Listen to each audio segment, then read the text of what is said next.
Welcome back to Math Maintenance. Today we're covering my favorite fraction topic, which is multiplying fractions. The reason I love multiplying fractions so much is because I think it's really kind of easy, which is a great way to end our fraction talk because sometimes fractions can be super intimidating.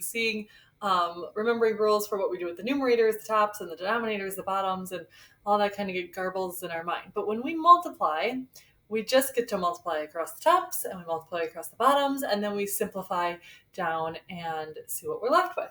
So for example, if I want to multiply 2/3 times 3/4, I just do 2 times 3 and I get 6. And then I do 3 times 4 and I get 12.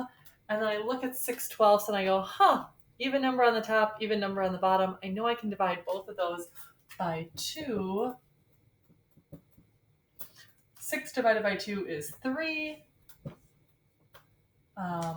12 divided by 2 is 6. 3/6.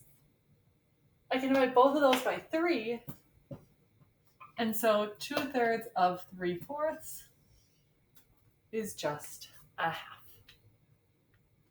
Moving right along, 3 times 1, so 3/5 times 1/2. 3 times 1 is 3. 5 times 2 is 10. 3 only divides by 1 and 3.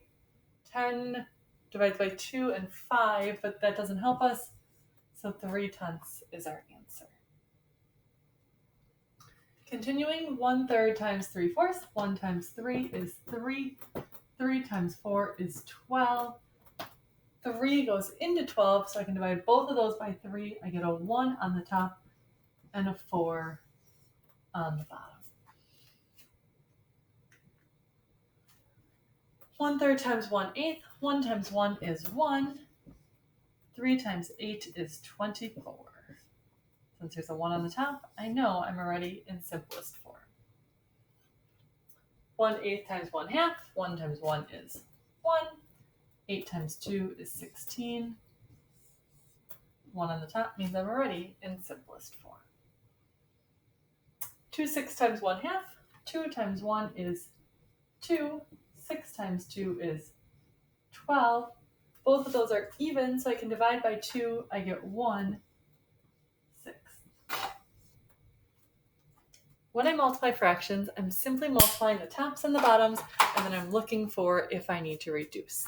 You're going to practice that today on this fraction multiplication sheet. You'll multiply the tops and the bottoms, write your answer, and then check if you need to simplify. If you need more space, feel free to work on a different piece of paper and then put your answers here. You have a digital activity shared through a website today for you to practice your fraction multiplication.